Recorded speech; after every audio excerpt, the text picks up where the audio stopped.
Você já teve a impressão de conhecer uma pessoa e simplesmente não ir com a cara dela sem motivo algum? De ter aquela sensação de que você não deve confiar nessa pessoa, mesmo antes sequer de conhecer o nome dela? Pois é, isso é o que popularmente é chamado de intuição, e hoje a gente consegue entender, conseguiu estudar cientificamente o que acontece no cérebro de uma pessoa que passa por uma intuição e inclusive quando que a gente deve confiar ou não nesse pressentimento. E se você ainda não me conhece, prazer, eu me chamo Kelvin Corrêa, eu sou especialista em neurociências e comportamento humano e aqui nesse canal eu trago conteúdos sobre emoções, sono, hábitos, autoconhecimento e tudo mais o que tiver a ver com o seu cérebro e o seu comportamento. Bom, galera, a intuição ou pressentimento é algo muito presente na vida da grande maioria das pessoas. E além disso, é muito comum da gente se ver, é muito frequente da gente se deparar com muitas pessoas que tomam algum tipo de decisão a partir desse sentimento. E esse é um assunto que tem até uma certa discussão, né? Porque tem muitas pessoas que acreditam que a intuição é uma grande bobagem, que a gente não deve nunca levar em consideração esse tipo de sentimento, esse tipo de pressentimento. E já tem o outro time que é totalmente a favor, que acha que nunca errou na sua intuição e que a gente deve sim sempre ouvir esse tipo de sensação. E eu já tinha esbarrado com esse tipo de assunto várias vezes aí durante os meus estudos e agora que eu peguei para estudar especificamente sobre isso, eu até me impressionei o tanto de conhecimento científico que existe sobre esse assunto.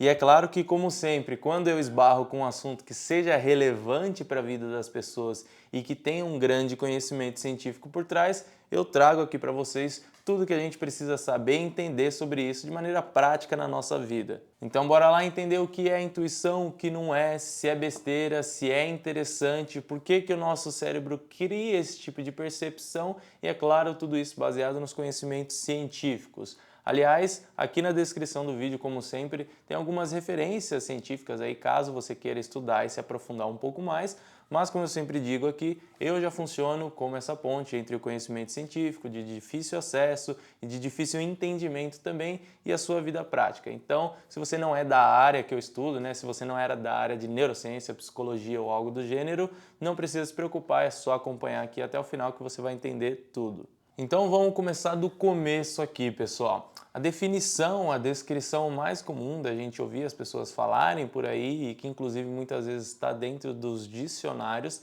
é que intuição é você saber algo sem saber como você sabe, no sentido de ter o conhecimento ou ter uma decisão imediata ali sobre algo, mas não entender exatamente o porquê, não entender os motivos e não conseguir explicar isso para outra pessoa. Porém, essa é uma definição errada, porque partindo dessa definição, a gente entende que a intuição não tem erro, que ela nunca pode estar errada. E isso cria um problema que é um excesso de confiança nesse tipo de sentimento e reforça ainda mais aquela propensão que a gente tem de sempre achar que está certo, e isso é um problema. Inclusive, uma boa definição, que é um pouco mais adequada e mais realista, é do grande professor e pesquisador Daniel Kahneman, que ele diz que a intuição é você pensar que sabe sobre algo sem entender o porquê.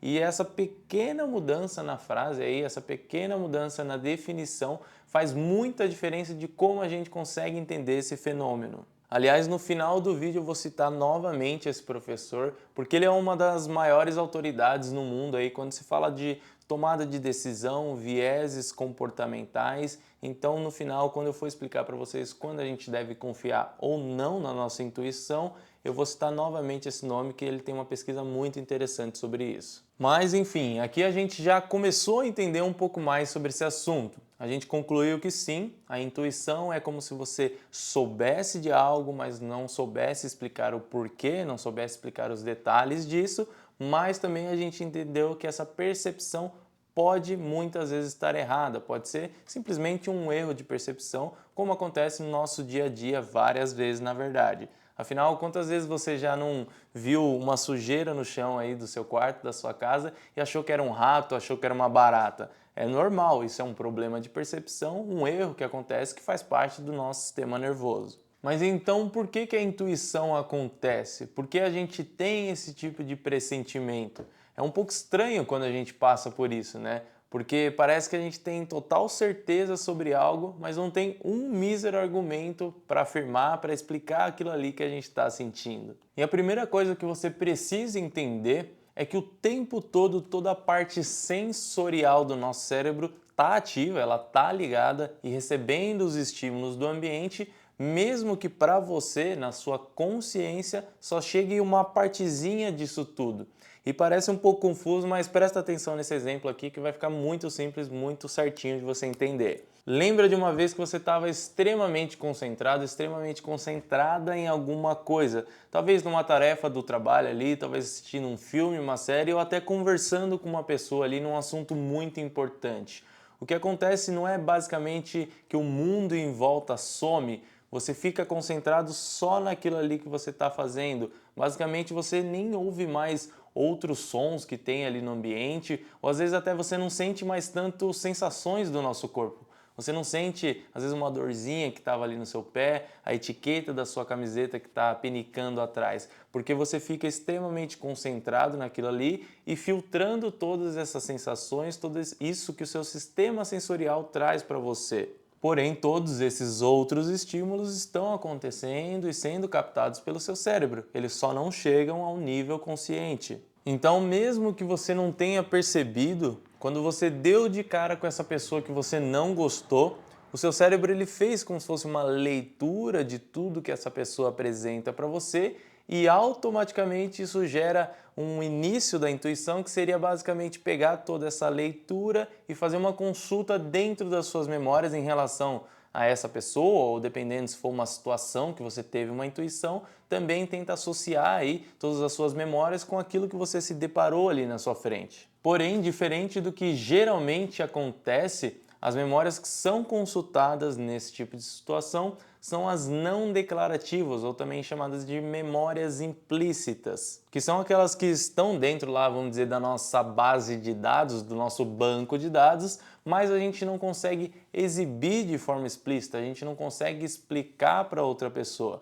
É por isso que acontece essa sensação, por isso que existe essa conclusão dessa situação, em vez de em palavras ou em uma explicação explícita, em sentimentos, em um pressentimento, em uma intuição. Algumas pessoas também gostam de dizer que é um sinal, né? Como se fosse um tipo de aviso. Mas isso nada mais é do que uma associação entre tudo que o seu sistema sensorial conseguiu detectar daquela situação, daquele ambiente e todas as suas inúmeras memórias implícitas sobre aquilo. Dois bons exemplos disso foram estudos realizados com comandantes do Corpo de Bombeiros e equipes de enfermeiras de unidades neonatal nos anos 90. Ambos os grupos de profissionais tinham decisões muito assertivas ali na sua atuação, mas não conseguiam explicar o porquê daquelas decisões, não conseguiam entender exatamente o que eles estavam fazendo para acertar tanto. No caso dos bombeiros, de tomar uma decisão ali em questão de minutos, em uma situação que às vezes apresentava muito risco para a equipe dele, de todos envolvidos ali naquele incêndio, e no caso das enfermeiras, seria uma detecção de infecção em bebês, mas que eles tinham acabado de passar por um exame de sangue que estava totalmente limpo e que não tinha apresentado nada. E a partir desses casos foram criados métodos de extrair esse conhecimento implícito desses profissionais e hoje muito do que era intuição ou pressentimento lá atrás agora realmente é um conhecimento sólido e comprovado. Então, mesmo que você não entenda os motivos da sua intuição, com um bom estudo e um bom método, com certeza a gente consegue transformar isso em algo concreto, em algo palpável. Mas é claro que junto dessas comprovações de intuição, desses casos específicos, também vieram outros inúmeros casos aí, na realidade, até uma quantidade muito maior de intuições, de pressentimentos que na verdade não significavam nada, que simplesmente eram associações erradas feitas pelo nosso cérebro. O problema é que por a gente ter muitos vieses, a gente simplesmente só lembra ou só dá atenção para aqueles casos em que a intuição funcionou. E isso vale para coisas do dia a dia, para profissionais, enfim, em todos os casos. É como se a gente descartasse ali ou atribuísse a uma outra coisa quando aquela intuição simplesmente falha, né? Onde ela, na verdade, não fez sentido nenhum, mas a gente só se lembra das vezes que deu certo. E isso acaba causando aquele excesso de confiança na intuição de quem diz que a sua intuição nunca falhou. E infelizmente isso não é verdade, tá? Isso é só uma ilusão de percepção aí. E sim, a sua intuição falha. Mas fica tranquila, porque agora eu vou te explicar de maneira bem simples e rápida as 3 variáveis para você confiar ou não na sua intuição. Como eu comentei lá no início do vídeo, o nome do Daniel Kahneman voltaria aqui, né, ainda nesse conteúdo, e é exatamente nesse momento. Como eu comentei por cima, ele é uma das grandes autoridades, um dos maiores pesquisadores aí na área de tomada de decisão, de vieses, e ele estuda muito o quanto que a gente deve duvidar da nossa percepção. E felizmente eu tive a oportunidade aí de ter aulas com esse professor dentro da minha formação de neurociências e eu vou passar aqui o que essa grande autoridade pode nos recomendar, pode nos explicar aí sobre esse assunto. Bom, como eu disse, são 3 variáveis, 3 pontos a se observar em relação à sua intuição. E o primeiro é a regularidade. Então pensa que para a sua intuição fazer sentido e ter algum valor no mundo real, você precisa passar por ela de maneira frequente e que ela não seja muito variável, muito volátil, que ela realmente tenha uma certa regularidade de como isso acontece. Por exemplo, a intuição de que o humor do seu namorado ou da sua namorada não está muito bom pode ser algo válido, porque provavelmente esse é o tipo de situação que você passa frequentemente e que é sempre mais ou menos do mesmo jeito, porque você está avaliando ali a mesma pessoa passando basicamente pelos mesmos sentimentos, então faz muito sentido, é algo frequente e algo regular. Daí provavelmente sim, a sua intuição está certa de que o humor aí do seu parceiro, da sua parceira não está muito bom. E o segundo fator é muito simples, você precisa de muito treino. Assim como qualquer outra habilidade, a intuição precisa ser colocada ali no dia a dia, precisa de muita repetição para se tornar válida de algum jeito. E é claro, não só treinar ela, mas como ter uma observação, uma atenção ativa ali, um pouco mais focada naquilo para a gente aprender. Então, se você está tentando julgar alguma coisa por uma intuição em uma situação que você não passou várias vezes na sua vida, o melhor é deixar quieto e arrumar uma forma um pouco mais objetiva de julgar isso, tá bom? E por último, o Daniel Kahneman afirma que a gente precisa do que ele chama de feedback imediato depois de uma intuição. E o que seria isso? É basicamente quando você consegue de alguma forma colocar à prova aquela intuição, aquele pressentimento que você teve. Porque esse entendimento de quando você errou e quando você acertou é o que vai refinando a sua intuição, fazendo com que ela seja mais válida ou seja mais assertiva lá na frente. Alguns bons exemplos disso seria com pessoas que trabalham com algum tipo de análise ou diagnóstico, como por exemplo um mecânico, ele tem que avaliar ali, fazer uma análise do que está acontecendo, um médico, psicólogo também, ou até mesmo um auditor. Todos esses profissionais têm uma certa intuição do caso que eles estão enfrentando ali só de bater o olho. Mas depois, por algum tipo de técnica ou às vezes alguma tecnologia, eles conseguem colocar isso à prova, conseguem ter certeza se aquela intuição estava certa ou não. Então esse é um bom exemplo para ficar muito claro aí do que ele está falando aqui quando ele diz de feedback imediato. Então, galera, segundo um dos maiores especialistas do mundo nesse assunto, se a sua intuição não passar por essas 3 variáveis aí que eu comentei, o ideal é você deixar ela para lá, descartar um pouco esse sentimento, esse pressentimento e buscar uma outra forma mais objetiva de julgar essa situação que você está passando. Afinal, você ter uma ideia na cabeça, um pressentimento e ter certeza daquilo pode muitas vezes não significar nada e não te garantir nada no final. E se você gosta desse tipo de conteúdo aqui, você gosta de entender as emoções humanas, o comportamento humano que se passa dentro da nossa cabeça, é claro, sempre de acordo com os conhecimentos científicos, eu sugiro que você se inscreva aqui no canal, porque eu solto vídeos novos toda semana, tá bom? Então acompanha aqui o canal que sempre tem conteúdo novo. Um abraço e eu te vejo na próxima.